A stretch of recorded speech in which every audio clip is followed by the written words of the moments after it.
రాష్ట్రంలో ఓట్ల పండుగ ప్రశాంతంగా కొనసాగుతోంది. 175 అసెంబ్లీ స్థానాలు, 25 పార్లమెంటరీ నియోజకవర్గాల్లో ఇప్పుడు పోలింగ్ ప్రారంభమైంది. రాష్ట్రం అంతటా ఉదయం 7 గంటల నుంచి సాయంత్రం 6 గంటల వరకు ఓటింగ్ జరగనుండగా నక్సల్ ప్రభావితమైన 3 నియోజకవర్గాల్లో సాయంత్రం 5 గంటల వరకు, మరో 3 చోట్ల సాయంత్రం 4 గంటల వరకు సాగుతుంది. మొత్తం 3,93,45,717 మంది ఓటర్లు ఓటు హక్కు వినియోగించుకోనున్నారు.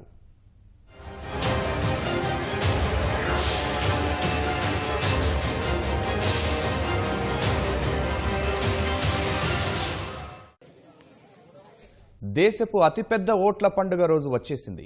ఎన్నికల తొలి దశలో భాగంగా రాష్ట్రంలోని 175 అసెంబ్లీ నియోజకవర్గాలు, 25 పార్లమెంటరీ నియోజకవర్గాల్లో పోలింగ్ జరుగుతోంది.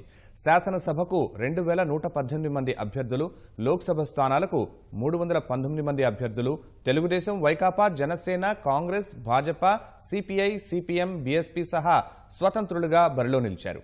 3,93,45,717 మంది ఓటర్లు తమ హక్కు వినియోగించుకోనున్నారు. వీరిలో 10 లక్షలకు పైగా యువత తొలిసారి ఓటేయనుంది.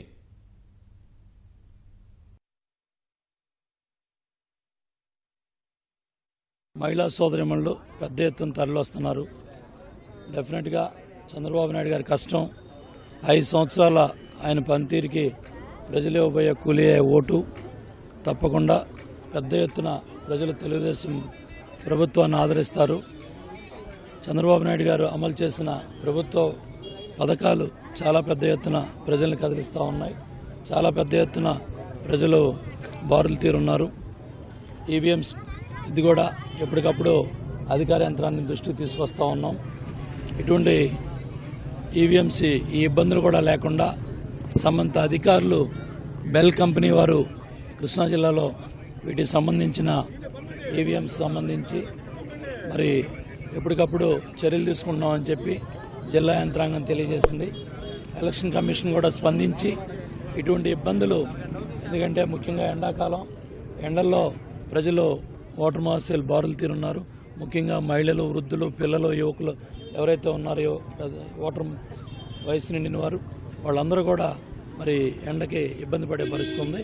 కాబట్టి ఎలక్షన్ కమిషన్ సంబంధించిన అధికారులు, బెల్ కంపెనీకి సంబంధించిన అధికారులు ఇమ్మీడియట్గా స్పందించి ఆ ఈవీఎంస్ని కూడా ఇమ్మీడియట్గా పునరుద్ధరించాలి, ఇమ్మీడియట్గా చర్యలు తీసుకోవాలి.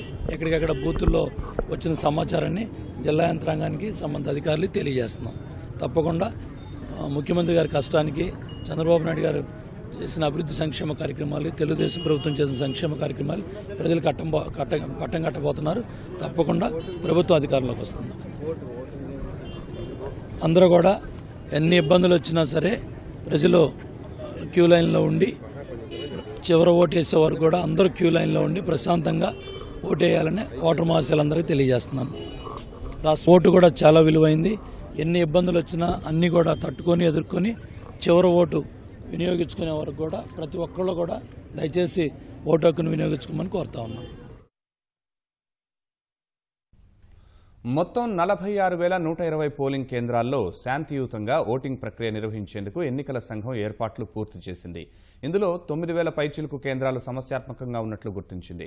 ఆయా ప్రాంతాల్లో పటిష్టమైన బందోబస్తు ఏర్పాట్లు చేశారు. 200 మందికి పైగా కేంద్ర ఎన్నికల పరిశీలకులు, 1,000 మంది మైక్రో అబ్జర్వర్లు ఎన్నికల అధికారులు ఓటింగ్ ప్రక్రియ పర్యవేక్షించనున్నారు. వెబ్కాస్టింగ్తో పాటు వీడియో రికార్డింగ్ ద్వారా ఎన్నికలను పారదర్శకంగా నిర్వహిస్తామని ఈసీ తెలిపింది. పోలింగ్ కేంద్రాలకు 100 మీటర్లు, 500 మీటర్ల దూరంలో నిషేధాజ్ఞలు విధించారు. మొత్తం అన్ని పోలింగ్ కేంద్రాల్లోనూ 85,000 మంది పోలీసు, పారామిలిటరీ బలగాలతో భద్రతా ఏర్పాట్లు చేశారు. పోలింగ్ కేంద్రంలోనికి సెల్ ఫోన్లు, ఇతర ఎలక్ట్రానిక్ పరికరాలను అనుమతించబోమని ఈసీ స్పష్టం చేసింది. దివ్యాంగ ఓటర్లు, వృద్ధులు ఓటు హక్కు వినియోగించుకునేందుకు ఎన్నికల సంఘం అన్ని ఏర్పాట్లు చేసింది.